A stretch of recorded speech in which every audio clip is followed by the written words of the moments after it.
Today's topic for discussion is external features of stem.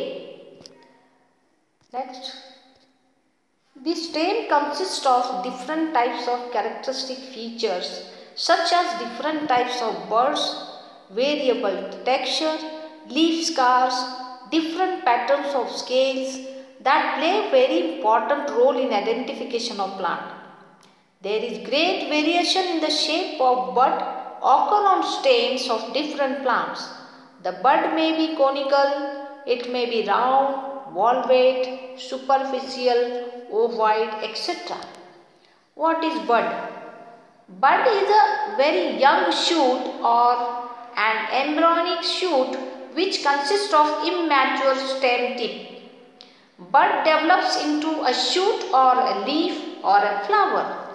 A bud tip consists of meristematic tissue. The type of bud is very important feature of stem which helps in identification of the plant. Bud in the growing region of stem and bud is the growing region of the stem. The buds are of two types, leaf buds and flower buds. The bud crowns the tip of the stem is usually a simple much condensed shoot or a shortest stem with crowded nodes on which young leaves are borne. The tip of the stem is enveloped by the young leaves. If these leaves are removed, the tip of the stem consists of mass of embryonic tissue on which exogenous lateral swellings arise in acropetal succession. Initially, all are alike. These lateral swellings later on differentiate into leaves and branches. The branches developed from the lateral swellings on the stem are termed as lateral branches. Other types of branching are common in lower cryptogams, that is dichotomous branching, where the growing apex divides two equal whorls. Next. Because of young and tender nature of the bud, it is highly susceptible to injury. In the environment with plenty of moisture, it may be injured by the intense radiation decomposing its chlorophyll or get injured by heavy rain. Against these dangers, buds are protected in various ways by older leaves, scales, hairs, wax, etc. These are for protection of the buds. The buds are often escaped to germinate into a new adult plant, that is vegetative propagation. The arrangement of the leaves in the buds is called as vernation. It is same for each type of plant and it is described in the same terms as that of the flower bud. Next. Leaf bud. The bud consists of a meristematic tissue. The bud which develops into a leaf is termed as leaf bud. The leaf bud is also termed as leaf primordium. It is a vegetative bud which develops into a leaf. Next, flower bud. It is a reproductive bud that helps in reproduction of the plant. The flower bud produces flowers and fruits. The leaf bud and flower buds are initially similar in external features. Next, terminal bud. The bud which is situated at the terminal region of the stem is termed as terminal bud. It helps in increase of the height of the plant. The terminal bud of inflorescence of the plant produces flowers. Okay, next. Lateral bud.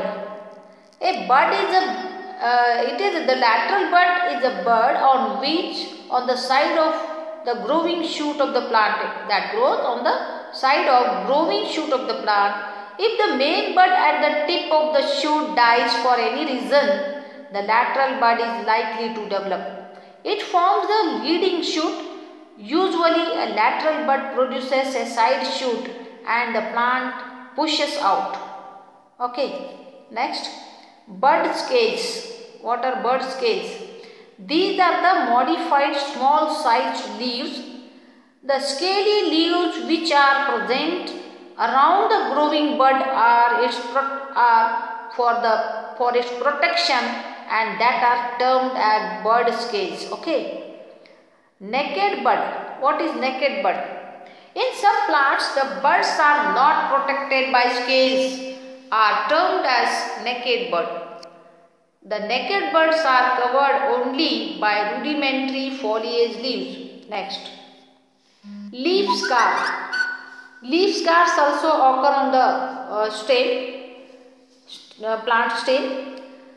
After defoliation or removal of the leaf, a mark of leaf base which remains persistent on the stem is termed as leaf scar. It is one of the key characteristic feature of plant stem that is useful in identification of the plant. Next, annual growth rings. The annual growth rings, it is not externally visible to the plant stem. The trees, what is annual growth ring? The trees make a growth ring each year. On the basis of number of annual rings, the age of the tree can be calculated. It is formed as a result of secondary growth. The secondary growth is the activity of vascular cambium. Next, lenticels. These also occur on the stem, which helps in identification of the plant. What is lenticel? When cork cambium becomes active and forms a new tissue in the outer cortical regions, the epidermis ruptures and some pores appear in the epidermis. They are called as lenticels. Through these lenticels, exchange of gases takes place. Lenticels are made up of loosely arranged cells which work as a pore that helps in exchange of gases. Okay. Next, what is node? Nodes are also present on the stem. Node is also ornament of the stem, plant stem. Nodes occur on the stem and floral axis. Node is the short region of the stem which consists of buds. Node is the region of stem where more leaves can arise. The nodal region is fertile region of the stem. Next, internode. What is internode? The elongated region of stem which is present between two nodes is termed as internode. The internodes are sterile regions of the stem. It is present only for mechanical support. The internodes are very distinct in the plants of family Poaceae, and the internodes are indistinct in many plants. Even the underground plant stem possesses nodes and internodes. Next. Thank you very much. Save trees, save earth.